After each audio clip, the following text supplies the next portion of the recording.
So, hallo und herzlich willkommen zu einer weiteren Folge von Alan Wakes sAmericanNightmare.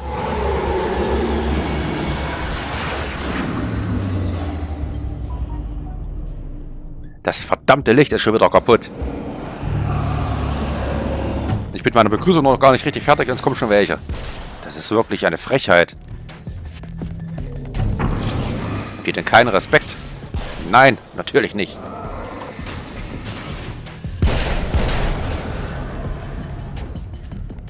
Ach, da ist ein Grenadier irgendwo.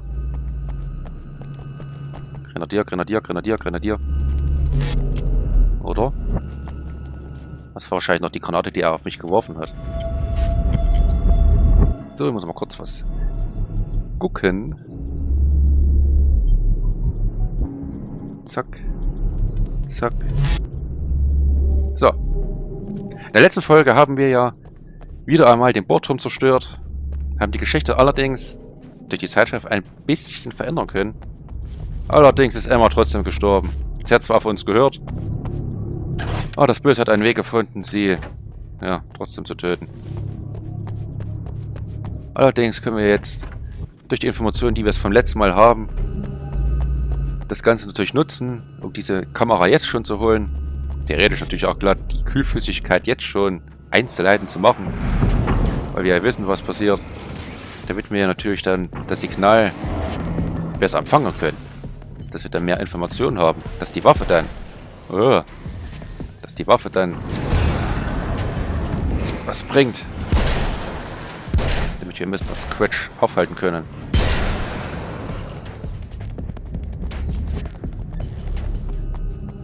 Das ist der Felsen. Diesmal, da komme ich nicht mehr lang. Ich weiß gar nicht mehr, was in der Kiste eigentlich drin war. Jagdgewehr. Ach nee. Ich behalte das Sturmgewehr.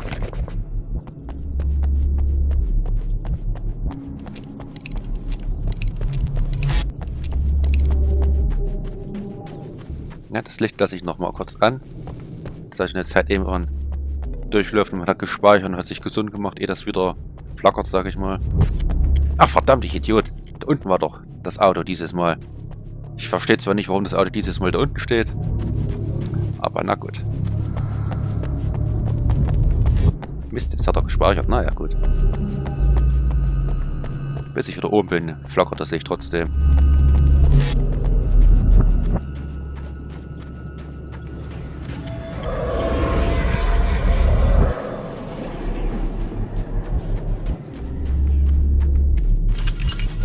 Hier hinten war auch eine Manuskriptseite gewesen und sonst.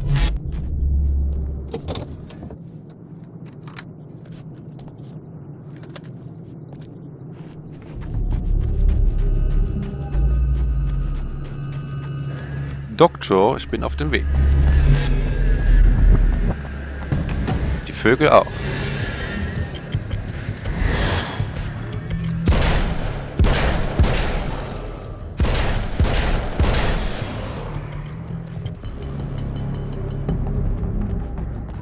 Na gut, das sieht doch noch nicht wieder an.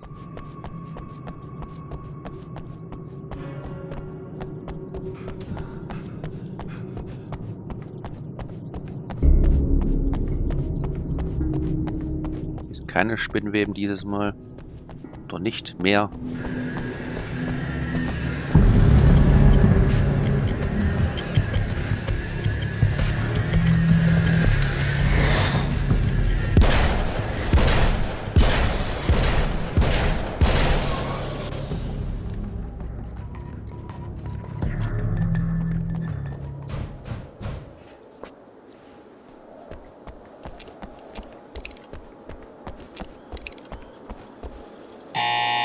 It's you! How dare you! No, wait. It isn't you, is it? I suppose you'd better come in. I'll unlock the door. Thanks.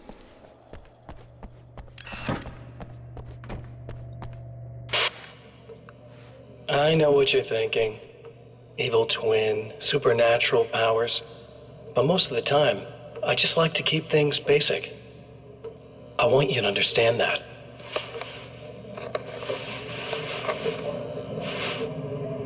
Like this. Need to get your hands dirty? No batteries, no moving parts, just physics. That's technology you can depend on. It's a classic. Speaking of classics, you need to be careful with this one, though. If the victim suddenly twists, you might end up cutting yourself. It's not really a workhorse, but I'm a sucker for this style. Now this is more like it. You've got slip-resistant grip. Believe me, you really want that traction once you're wrist deep in somebody. The blade's stiff enough so it won't open by accident in your pocket, but it's still really easy to open with just one hand. Now that's a big thing for me. I know what you're thinking. It's too big, too heavy. But sometimes you just need the extra oomph. If you're talking intimidation, this is gonna do the job. Also great for dismemberings and whatnot. You know, the messy jobs. I can't tell you how many things I've MacGyvered with this stuff.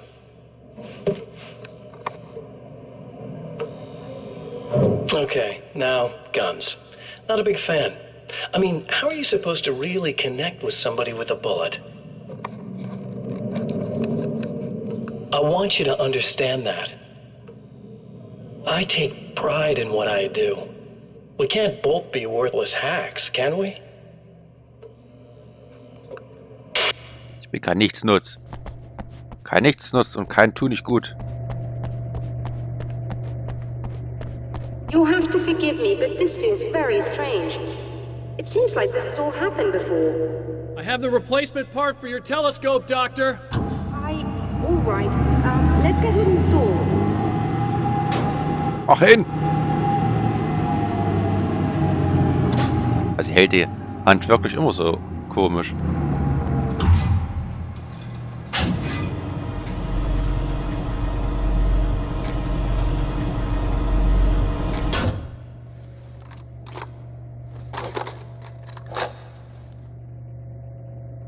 I think we can give this a go, although I have this strange feeling that something will Don't go start wrong. it up yet. There's a problem with the coolant system. Yes, that's right. I remember. All right, let me think. If they're sabotaging it, they'll be at the primary coolant pipe outside. If you can secure it, we should be ready to pick up the signal. That is why you're here, isn't it? Yes, it is. I'll take care of it. Before you go, if you have the time, I'd appreciate if you came up here and explained a few things. All of this is very strange to me. Gut. Ich nehme mir die Zeit für Dr. Meadows.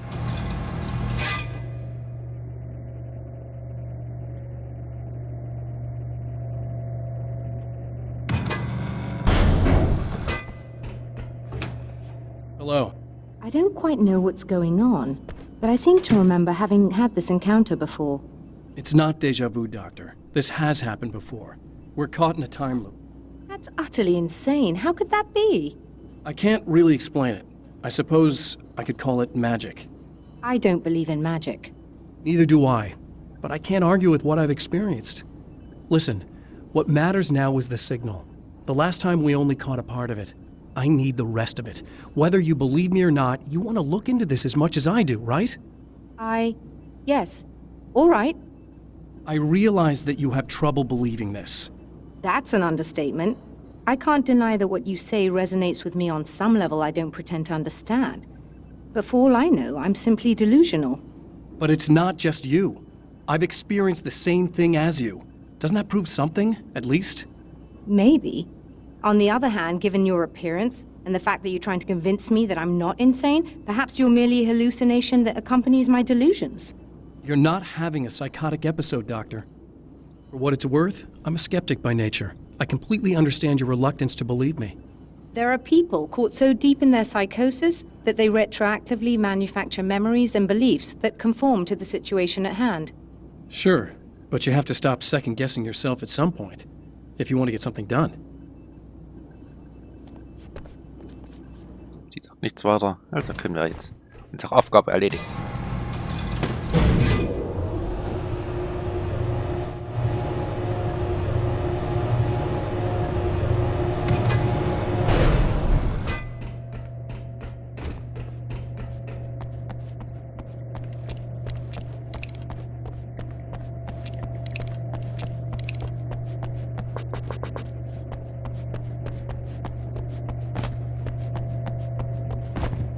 Wollen wir mal unsere primären Rohre sichern.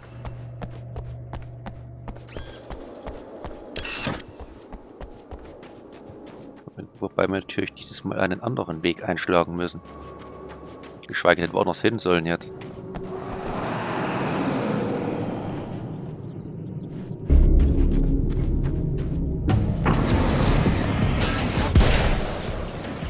Ist keiner.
Ich würde erstmal Munition holen.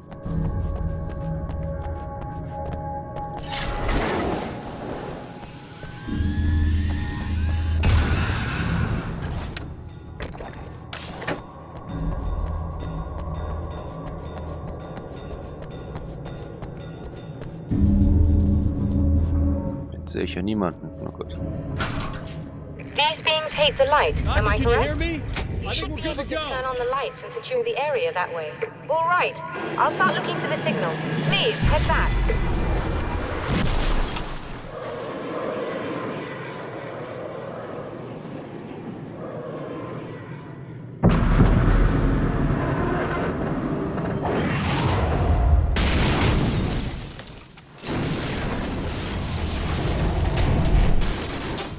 I guess they didn't like that.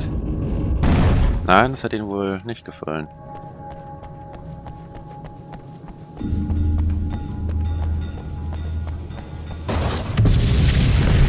Old damn mountain's trying to kill me.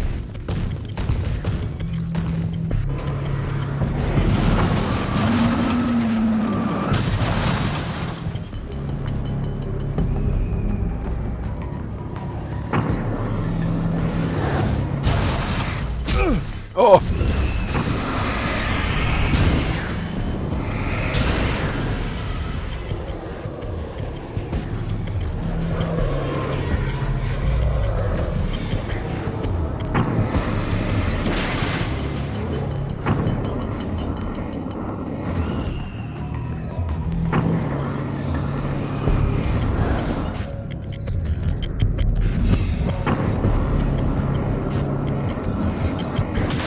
Jetzt.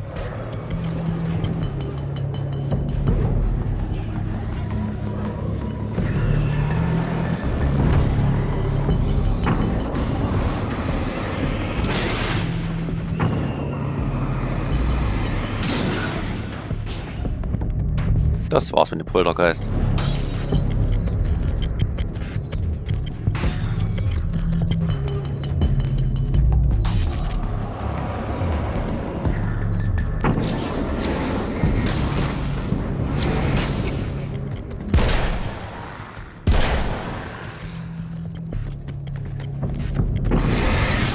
Ich hab dich gehört.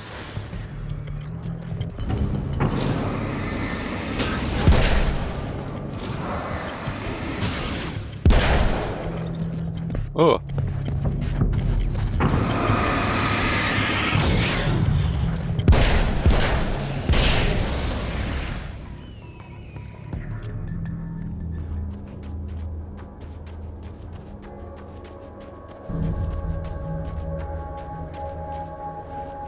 Nein, ich bleibe bei dem Sturmgewehr. Jetzt setze ich mal das Sturmgewehr gleich mal ein. Kommt her.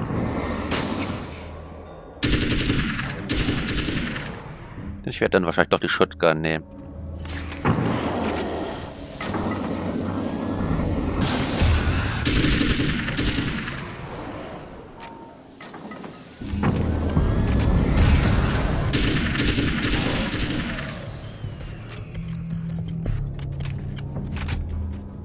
Obwohl, nein. Ich behalte die.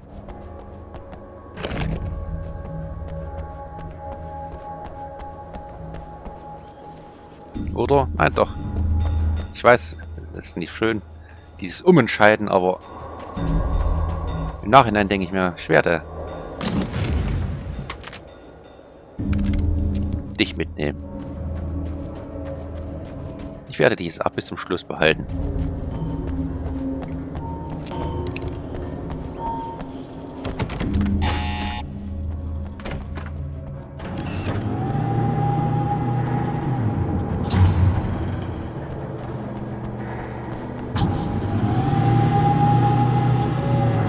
It's working. Please, come up here.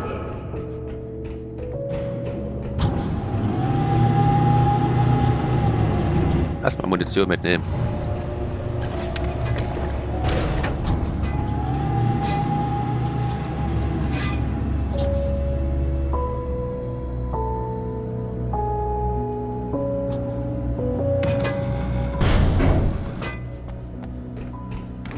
You find the signal?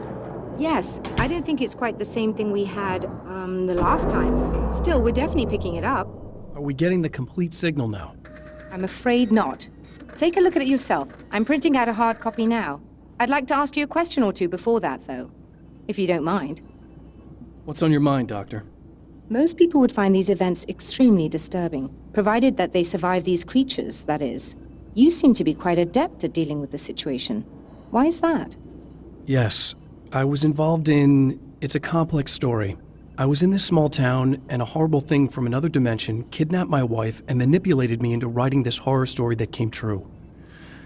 I learned to fight it with light, and I managed to contain it and free my wife. But I was trapped in its world. Are you serious? Absolutely. So, I'm used to reality working in strange or even impossible ways. And I fought these things, not exactly like this, but close enough for a good while now. Of course, I have certain advantages. Was there anything else? What did you mean when you said you have advantages? At the risk of sounding like a lunatic, reality is much more fluid than people think. It can be influenced. I didn't take you for a mystic. I'm not. I'm a writer. And under certain conditions, I can, for lack of a better word, rewrite reality. Change things. That's absurd. But it works. Assuming I believe this, why don't you simply, I don't know, write yourself some superpowers? It's not quite that simple.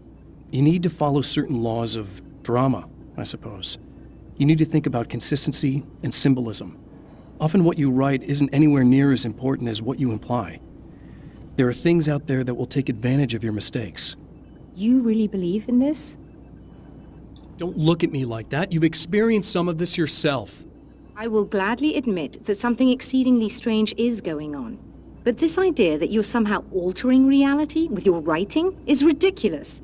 You're essentially saying you're controlling my actions. Leaving aside the rational arguments against this, what gives you the right? Well, it's more like having a destiny. A path you're on. You're not aware of it, but there it is. If somebody changes it, what difference does it make? It's what every writer does. If you write something that affects one of the characters, they don't really know about that. I'm not a character. Are you saying that it's all right to take advantage of someone if they aren't aware of it? Look, all I meant was that if you're genuinely making all your own decisions, and those decisions lead to whatever destiny you have, what practical difference does it make?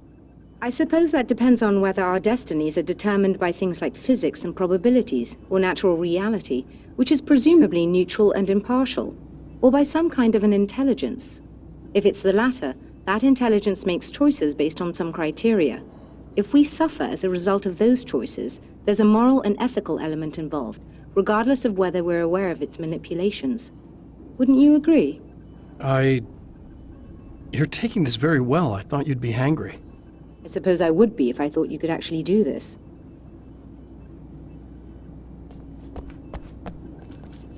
Another printout. Another signal fragment. The message is still not complete, but it's another piece of the weapon he has built against his adversary.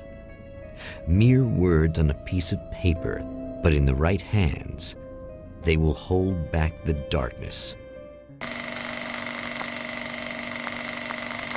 Wir haben also dieses Mal das Signal zwar auch wieder nicht komplett empfangen, aber zumindest schon den Großteil. Man kann sich ja dann sicherlich denken, wie dann im Autokino das ausgehen wird. The last time the man came to the drive-in, it did not end well. He hopes to avoid that fate this time. He hopes that what he has brought with him to this place is enough. Das kann man sich ja, wie gesagt, schon vorstellen. So, jetzt werde ich dieses Mal gleich durch einige Dinge vorlesen. Ich muss erstmal überlegen, wie weit waren ja. Der Doppelgänger, weiß ich, hatten wir. Ich weiß gar nicht, wie weit wir hier gewesen sind. Hier weiß ich, dass das Gleichgewicht, glaube ich, auch. Gleichgewicht hatten wir auch, das weiß ich. Das hatten wir auch. Der Plan. Jetzt hatten wir noch nicht. Ich habe eine Waffe erschaffen, die dem Ganzen hier ein Ende bereiten kann. Eine Vorlage für eine neue Realität. Ich muss nur lange genug überleben, um sie einsetzen zu können. Meine Ankunft vom dunklen Ort wird schmerzhaft und schwierig. Diese Seiten sind vielleicht verloren, aber irgendwie werde ich die Teile, die ich wirklich brauche, mir selbst schenken. Wenn ich es nach draußen schaffe, habe ich eine Chance. Mr. Scratch ist mächtiger als ich, aber er kann nicht mitten im Spiel die Regeln ändern. Er ist nicht kreativ. Ich schon. Das hatten wir, glaube ich, gehabt. Genau. Der Plan. Die Gefahren der Schöpfung. Um die Welt zu verändern, muss man eine Blaupause für die neue Realität erschaffen. Jedes Kunstwerk kann das, solange es eine echte Neuschöpfung ist. Darauf reagieren die Energien des dunklen Orts. Die Ergebnisse können unauffällig und verwirrend sein oder weitreichend und folgenschwer. Mein Fachgebiet, das geschriebene Wort, führt zu genaueren Ergebnissen, als dies bei Musik oder Ausdruckstanz möglich wäre. Aber Worte können extrem gefährlich sein. Was man definiert, kann Realität werden. Aber das ist auch für das möglich, was man nur impliziert. Selbst wenn man sich nicht darüber im Klaren ist, dass man dies tut. So viel haben wir noch. Gefahren der Schöpfung. 1, 2, 3, 4, 5. Ich würde sagen, ich werde das noch vorlesen, den Rest schenken wir uns dann fürs nächste Mal. Serena Valdivia. For Serena Valdivia. Für Serena Valdivia war Arbeit bis spät in die Nacht eher die Ausnahme als die Regel. Sie war eine Zauderin und Perfektionistin, also arbeitete sie häufig, wenn niemand sie störte. Die heutige Nacht war besonders wichtig. Das Filmfestival öffnete morgen seine Pforten und es gab noch so viel zu organisieren. Es war nicht so, dass die Arbeit nicht fertig war. Sie hatte einfach nur das Gefühl, dass sie noch nicht alles fest im Griff hatte. Aber dann das nächste Mal, denn nur noch 4 Sachen zu flossen, da muss ich euch dann, wenn es euch nicht interessiert, dieses Vorlesen nicht langweilen. Serena's probably out of her mind again, but I'm gonna need that key so I can get the power back on. You again? I'm really just here to get the keys so I can get the power back on. Do you want to hold me down? It's okay. I know you like that. Yeah, I'll just grab the keys. I could be like your wife, little wifey, waiting at home for hubby. Or you could be the mailman, or the neighbor. I'm already married to someone who isn't crazy, thanks. I'm just gonna go and get the power back on. Aww. Look, I may or may not be back. I have the access code to the booth already, so once the power is on... You should totally come see me. We could have fun. You know. We'll see how it goes. You should sit down or something. Try to stay calm. I don't want to be calm. I want to be nasty. I want to be nasty with you. Yeah. Okay. You could do anything you want. You can use my... Let's not even go there. I was hoping that you'd remember more, but I guess that was too much to ask. Ah, böse Dinge mit ihr machen, das ist schon sehr verlockend. Sieht ja nicht schlecht aus. Und Frauen, die so eine Brille tragen, das sieht sowieso schon immer sexy aus. Und ich denke, oh...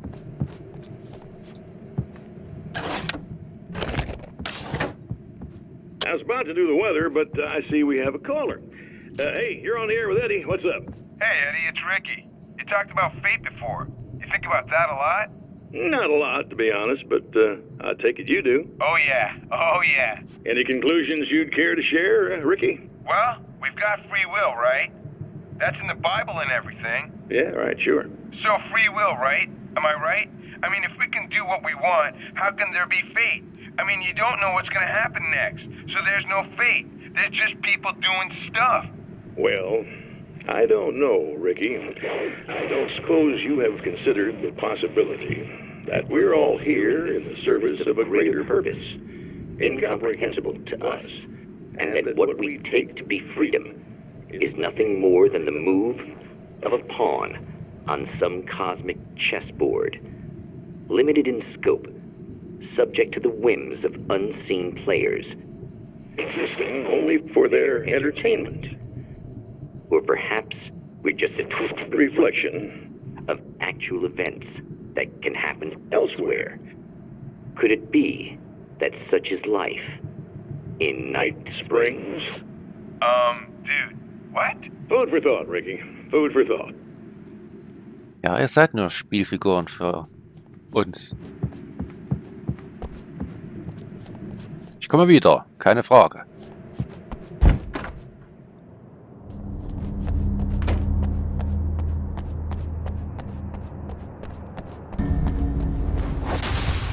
Are you getting it yet, genius?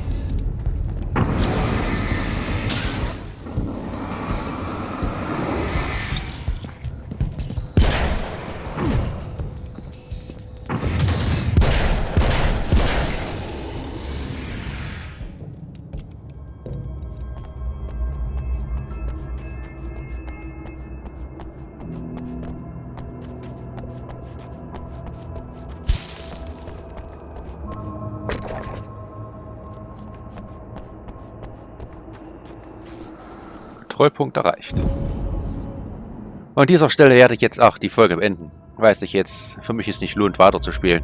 Und ehrlich gesagt, ich muss auch gleich an die Arbeit, also nicht mehr so lange. Und da habe ich auch keine Lust weiterzuspielen, ehrlich gesagt. Also, wenn euch das Ganze hier Spaß gemacht hat, gefallen hat, könnt ihr mich ja gerne mal abonnieren, könnt mal Kommentare unter den Folgen schreiben, mich vielleicht teilen, liken, bei den sozialen Netzwerken vorbeischauen, vielleicht mal bei Discord. Hey. Wenn ihr Bock habt, in der nächsten Folge sehen wir uns wieder und dann werden wir den Strom einschalten, Mr. Quetsch gegenübertreten und leckt mich am Arsch. Und das alles zu machen. Macht's gut, tschüss.